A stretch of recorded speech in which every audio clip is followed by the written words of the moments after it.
G'day guys, it's Monday, so it's time for another episode of Omagic Tales, and as I'm sure you remember, last time we were talking about the years 25 to 30, and we left the episode, what was it, about just getting the home businesses lift off to the ground and having left foldings. Yeah. So let's get back into it and let Craig take it away. Where are we in the years 30 to 40? Well, it's not so we're just building the business still. That took a fair while. It was about 10 years to build this place up. 10 years, yeah, okay. To where we wanted it. Yeah. So yeah, that's took a while, like I said. In the meantime, so there was other things we were doing then too. Yeah. And I was doing band work then. Right. As well, which I've done all my life actually. Yeah. Band work. The first proper band you joined? Yeah, that's right. So that first band was in Pakenham, and we were playing at the Pakenham Hotel, in fact, every second week, I think. Because they had another band to play on the other weeks. Right, and what was your role in the band? I was a drummer. You were the drummer? Yeah. Okay. Only the drummer, not the manager in that band. Right, okay. That one, I think remember we played in a couple of times at Sandown Hotel as well. Sandown Hotel. Which is, for people who don't know, is actually right next to one of our most famous racecourses in the country. Yeah. And it was Noble Park area, in fact. That's right. Yeah, that's right. Noble Park Pub, some people call it. It's on the highway. Which it's been there for a very, very long time. Yeah, old pub, yeah. And had a few gigs in there.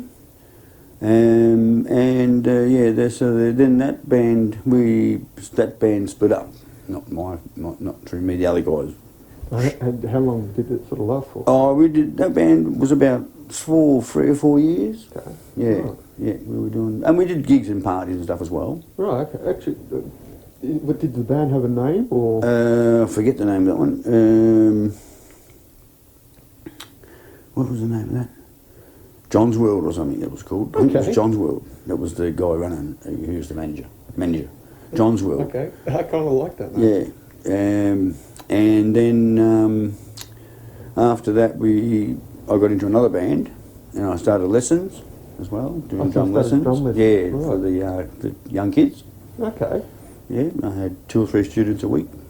Oh, really? So it was actually quite a full-on... yeah, I was pretty full-on with all that, yeah. Oh, okay. Yeah, and then another band started, and then I stopped the lessons, and that band was parties only, so, which we paid as well, paid parties. Once we did one for the bikers as well. Okay, that would have been an interesting party to perform for. They got busted. Right. They didn't touch any of the band stuff. We were up the back of the yard, outside, under our own tent. Okay. Yeah, and looked after us, you know. Yeah. Plenty to drink and everything. Oh, as many people say. Yeah, most parties is free for the band. Yeah, well, as most people say, if you're not on the wrong side of them, you know, a lot of bikers are great people. And that one was called Green Lantern. Oh, okay. That band. That's an interesting take. Okay. And so a few more years and that fizzled off a bit. And was there any reason it was only a party band? Yeah, it's a party band, yeah. Was there any reason for that? Why that stopped? No, that you only did parties in the pubs? Mainly because these guys weren't as good as the first bands that I played with. Okay, fair enough. To be honest. Right. And they weren't as reliable. Okay, fair enough. So you couldn't take a pub gig and one person doesn't turn up. Yeah, it's a big deal if you don't turn up for that stuff, yeah. And that band didn't, if you like, that didn't get off the ground properly, right? Whereas the other one we did because we were doing pub gigs. Right. And we could have went to the next level. We were getting close to doing records. Okay. In fact, that would be the next step for that band. Right. And then that went pear-shaped. Okay. People get married or split up their boyfriends and stuff, and you can't control that. And other careers. And careers happen. Yeah, of course, okay. Yeah, it's the same with the second band. You just lose control of it, basically. Of course. Yeah. And you know, we're getting older and everything, so other things were taken over. Of course. And so when the band falls apart, we're not concerned about it. Yeah. It's only a sideline. Yeah, it's basically a hobby. Yeah. Yeah. So, and also because it's a hard line to take. Of course. You know, the band stuff. It is. If you appreciate what it does to your body. Yeah. So you're drinking you blah blah blah, and you're not eating properly. When you do eat, miles too late in the evening, really, and you should be going to bed. You're still playing. It's basically the rock and roll. It's really killing you, right? It does, yeah. And so I probably did 20 years of that anyway. Yeah. Okay. So, probably trying to pull it up a bit, you know. Yeah. So look at what you're doing and say, well, that is very damaging to me. Yeah. Can I continue doing this? No, you can't. So put that back to real hobby stuff. Every now and again we have a bit of a barbecue and the old band members get together and we have a jam. Yeah. Okay. In the lounge room or outside if it's nice weather. Yeah. So that we still do that today, or we were doing that till up to a few years ago. We'll get to that. And everything. Yeah, that's right. So a few other problems. Moving on to other things, we got back into aircraft, radar control. Yeah, okay. This is where it really took off this time, wasn't it? Yeah, because in the old days when I was doing it, I let it go a bit because the petrol stuff was not that good. Okay. And obviously it's probably quite expensive. It's expensive, unreliable. Yeah. I mean, petrol stuff is like you spend more time on the ground getting the motor going than flying the damn thing. Right, okay. Right? So, and numerous problems. And you can't fly anywhere, blah, blah, blah. Got to be club members, members aren't, you can't fly here. Blah, blah, blah. So, electric was coming along, and I said, well, I'm going to let that go, and we'll just, for 5 years or so, let the electric stuff come right up, which we heard about the new brushless stuff, technology coming. Right. So, to me, it wasn't much point buying electric now.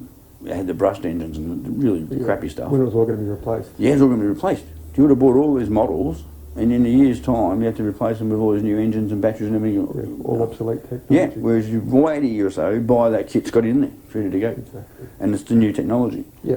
So, and that's exactly what happened. Yeah. So then when that happened, I got back into it.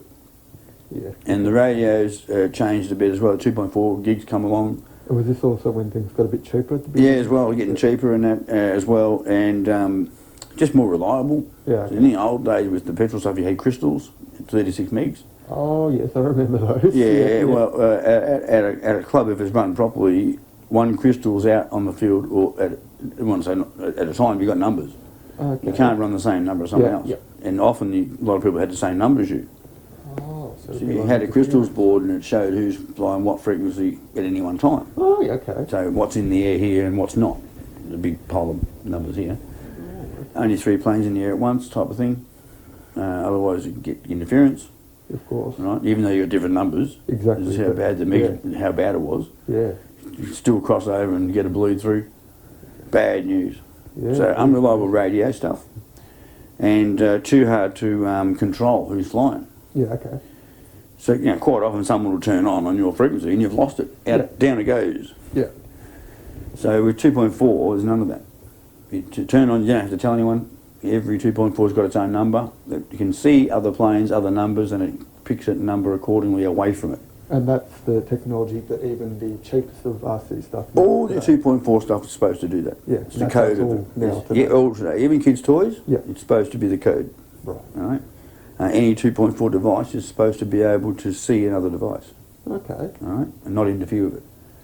The only way it may not interfere with it is if it moves to a different channel or station. Move away from the number. Oh, okay. I think there's about 1,000 numbers that can be I think there's a lot to pick from. You'll never interfere. We know that we can run up to 40 radios at once without any interference.